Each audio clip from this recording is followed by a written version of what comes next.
اعوذ باللہ من الشیطان الرجیم بسم اللہ الرحمن الرحیم۔ پاک پیغمبر صلی اللہ علیہ وآلہ وسلم ارشاد فرماتے ہیں کہ جو شخص مجھ پر ایک بار درود بھیجے اللہ تعالیٰ اس کے لیے آسمان کے دروازے کھول دیتا ہے، اور اللہ تعالیٰ کے مقدس فرشتے اس شخص پر جو مجھ پہ درود بھیجتا ہے اس شخص پر اللہ کے فرشتے 70 بار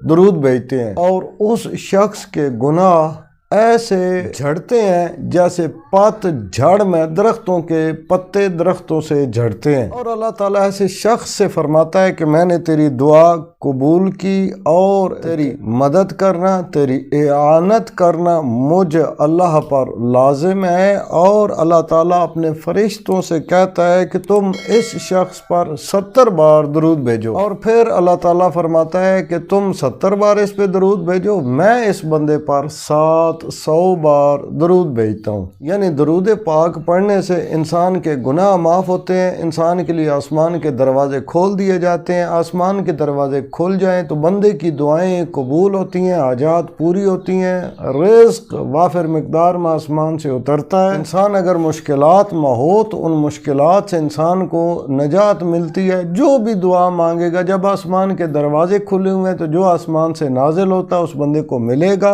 اور وہ بندہ جو بھی دعا یہاں سے اللہ تعالیٰ کی بارگاہ میں بھیجے گا چونکہ آسمان کے دروازے کھلے ہوئے ہیں تو وہ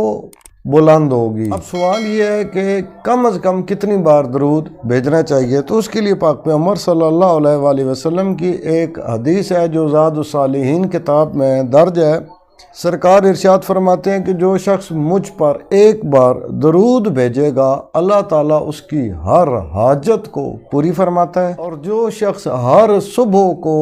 10 بار باوضو ہو کر مجھ پر درود بھیجے گا اللہ تعالیٰ اس کے 40 سال کے گناہ معاف فرما دے گا۔ یعنی آسان سا عمل ہے، کوئی مشکل نہیں ہے، اور مختصر سا عمل ہے۔ یعنی ایک بار آپ درود پڑھیں یا 10 بار درود پڑھیں تو کون سا مشکل کام ہے، آسان بھی ہے مختصر بھی ہے۔ آپ اپنی حاجات کو ذہن میں رکھتے ہوئے مشکلات سے نجات کے لیے ان مشکلات کو ذہن میں رکھتے ہوئے دعاؤں کی قبولیت کے لیے دعاؤں کو ذہن میں رکھتے ہوئے جس حاجت کے لیے بھی آپ کرنا چاہتے ہیں اس حاجت کو ذہن میں رکھتے ہوئے درود پاک کی تلاوت کریں۔ انشاءاللہ اللہ تعالیٰ آپ کی حاجات پوری فرمائے گا، مشکلات دور فرمائے گا اور دعائیں قبول فرمائے گا۔ اگر یہ ویڈیو آپ کو پسند آئے تو اسے دوسرے مومنین تک مومنات تک لازمی شیئر کیجئے گا، اس لیے کہ علم کا پھیلانا صدقہ جاریہ ہے، ایک زکوٰۃ ہے، اور دوسرے لوگ اگر اس پر عمل کرتے ہیں تو اس کا اجر آپ کے اور بندہ حقیر کے نامہ اعمال میں درج کیا جائے گا۔ اپنا اور اپنے چینل رائے نجف کا خیال